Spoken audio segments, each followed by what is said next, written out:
الحمد كما ينبغي لجلالك ولعظيم سلطانك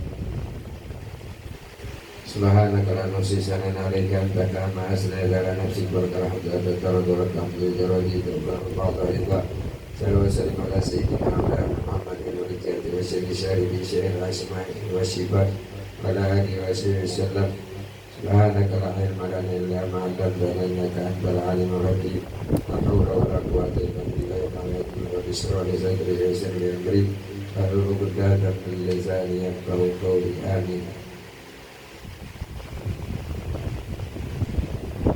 Saya selalu bersyukur kepada Allah Subhanahu wa Ta'ala atas limpahan rahmat, nikmat, taufik hidayah serta inayahnya dalam keberadaan sehingga kita dikumpulkan oleh Allah Subhanahu wa Ta'ala di majelis yang penuh barokah insyaallah. Mudah-mudahan berkumpulnya di sini kita akan dikumpulkan juga oleh Allah Subhanahu wa Ta'ala nantinya bersama baginda Rasulullah sallallahu alaihi wasallam. Tidak ada satu niat, satu tujuan, tidak ada harapan bagi kita dengan selain daripada ini kehendak nantinya kita bisa mendapatkan syafaat baginda Rasulullah, selain daripada mendapatkan keuntungan akhirat bisa mantap wajah suci baginda Rasulullah sallallahu alaihi wasallam. Salawat dan salam juga selalu kita sampaikan, kita aturkan pada junjungan baginda Rasulullah sallallahu alaihi wasallam juga kepada para sahabat beliau kalian kadang jadi kita diunti. Kembali kita pada kesempatan kali ini mengambil daripada kitab Al-Quran yang dinukil daripada salah satu wali yang aulia yaitu Datuk Kalampayan Al-Qayyim, dan mudah-mudahan kita berharap ilmu yang beliau sampaikan, ilmu yang sampai kepada kita dengan sebab beliau kita berikan oleh Allah Subhanahu wa Ta'ala rasa apa ada mempunyai di dalam hati itu salah satu cahaya yang bisa menumbuhkan kecintaan kita kepada Allah Subhanahu wa Ta'ala. Pada kesempatan minggu yang dahulu kita sudah mengambil daripada kesempatan beberapa hadis tentang yaitu 9 tahu mengajar hitungannya, yaitu salah satu di antara sifat 20 daripada Allah Subhanahu wa Ta'ala itu hayat, hidup.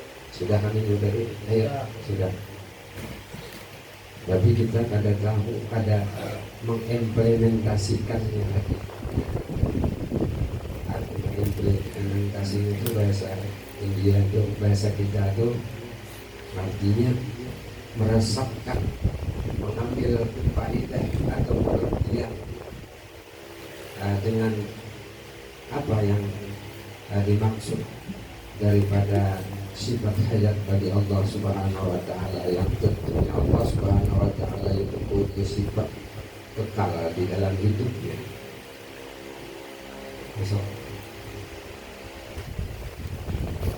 Sedangkan kita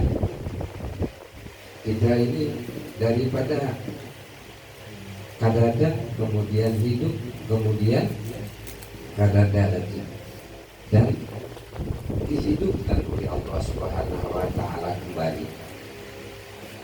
Jadi asalnya kadada kemudian dihidupkan, kemudian dimatikan, kemudian dihidupkan lagi untuk apa?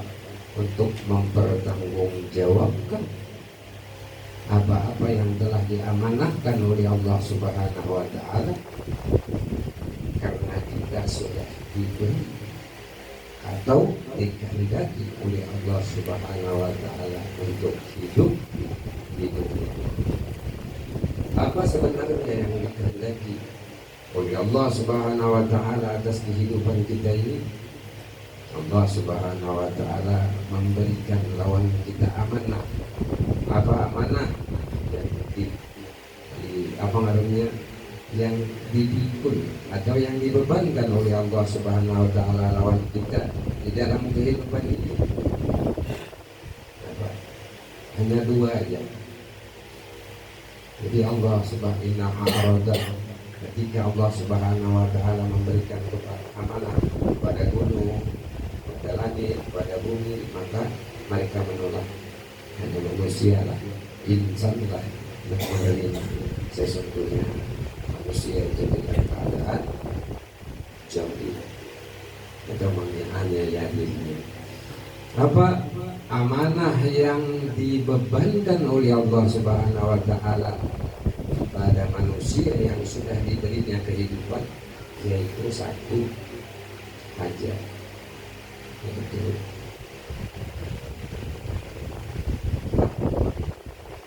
di dalam bahasa kita, amanah yang diberikan oleh Allah Subhanahu wa taala itu yaitu manggawi apa nang disuruhnya, meninggalkan apa nang dilarang. Itu aja amanah yang kita pikul di dalam kehidupan kita yang ada. Kalau pang banyak satunya pada gunting itu kadang sanggup ya, gunung mati kan sanggup, di langit saja kan sanggup, malaikat saja kada sanggup. Jadi ada kisahnya malaikat nanti namanya iwas lawan manusia. Ya, kalau kisahnya bahari banyak amun nang dua nih itu haji kada sanggup, banyak kalau dalam itu baik kan kisahnya. Kada dipisahkan masalah itu. Cuma sudah masyhur kisahnya bahwa malaikat pun kada sanggup memikul daripada dua beban yang dipikulkan oleh Allah Subhanahu wa taala di dalam kehidupan ini, yaitu meninggalkan apa yang dilarang, mengerjakan apa yang disuruh. Itu aja kada, amanahnya itu aja, kada banyak kada. Panggung, itu gini, ada pengarang, kalau sanggup jualan, untung aja, jadi untung aja tidak mempunyai Allah Subhanahu wa taala yang maha rahman, yang maha pengampun dan mempunyai sifat melatih. Ada kisah lagi, Allah Subhanahu wa taala itu mengetahui dengan apa yang diciptakannya, bahwa manusia lemah pada lemah. Ada kisah lagi masalah lemahnya, sehingga mudah sekali tergelincir, mudah banget tergelincir. Satu mat tidak baik, satu mata itu ibaratnya baiknya 10 menit, 10 jam baik. Tapi meminta ampun, Masya Allah. Apalagi umat baginda Rasulullah. Jadi tergelincirnya nang dua macam dibandingkan oleh Allah Subhanahu wa taala nang di atas kehidupan yang ini. Masya Allah. Makanya di dalam sholat itu selalu dibaca ini di apa arabnya disuruh membaca Ihdinas-Shiratal Mustaqim. Jadi banyak orang yang menafsirkan bahwa siapa orang muslim aja jalannya belum lurus, minta terus kepada jalan yang lurus, ada bukan kayak itu. Artinya kita ini sadar dengan sesadar-sadarnya bahwa yang kita jalani itu selalu tergelincir, tak gelincir gitu. Jadi tergelincir secara zahir, tergelincir secara batin. Nah, rasakan kita ini banyak tergelincir, banyak tergelincir. Banyak tergelincir. Jadi kan apa ngarannya? Nah, banyak istighfar. Jadi itu. Karena apa tadi? Karena kita ini hidup pada kita cagar mati. Apa namun kita bawa kayak namun sudah mati. Nah, selain daripada pertama ampunan Allah, yang kedua syafaat baginda Rasulullah SAW. Amal kita mereka ya sudah kami semalam Bapak Raja semalam untuk amun mengharap amal kita nih kalau dipandang sebenarnya dia palsu ya. Palsu amal kita berbuatnya dia palsu aja. Coba dia periksa palsu kita dan sebenarnya kita perbuat untuk mendekatkan diri kepada Allah Subhanahu wa Ta'ala. Jangannya kata dimasukkan di situ salawat, niscaya akan diterima Allah Subhanahu wa Ta'ala. Niscaya amal kita hamba. Apa saja apabila kata disisipkan di situ amal dengan bersalawat kepada baginda Rasulullah, niscaya amal daripada Allah. Nah itu. Jadi samarajaan itu Masya Allah berkat salawat itu. Jadi kadang-kadang awal kita harapkan selain daripada syafaat baginda Rasulullah nampak di situ bahwa adanya syafaat baginda Rasulullah itu berperan besar di dalam pertolongan keinginannya di akhirat. Jadi kita ini ya kayak apa caranya agar kiranya selalu tidak bagaimana atau mendekati Rasulullah dari ini kita berdoa selawat apa segala macam.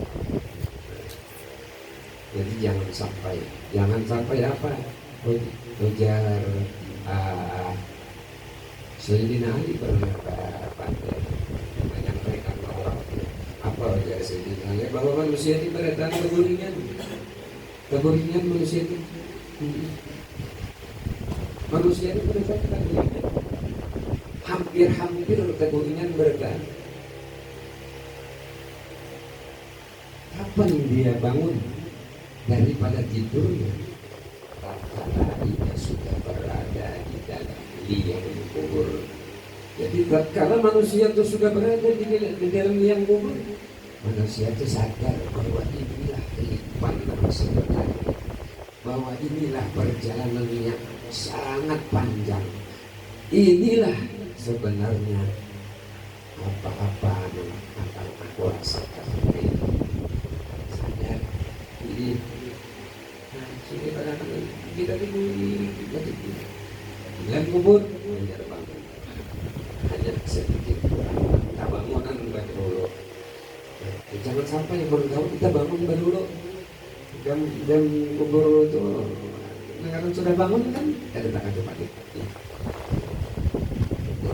Orientasinya daripada sifat yang bagi kita artinya bahwa kita kadang-kadang persiapkan bekal kita untuk perjalanan kita yang sangat jauh, perjalanan kita yang melelahkan. Apakah kayaknya kita di situ menjadi orang yang beruntung? Apakah ada? Tentunya kita berusaha berjuang untuk selalu menjunjung tinggi perintah daripada Allah Subhanahu wa Ta'ala. Itu yang bisa sampaikan. Bila itu hidayah, Assalamualaikum warahmatullahi wabarakatuh.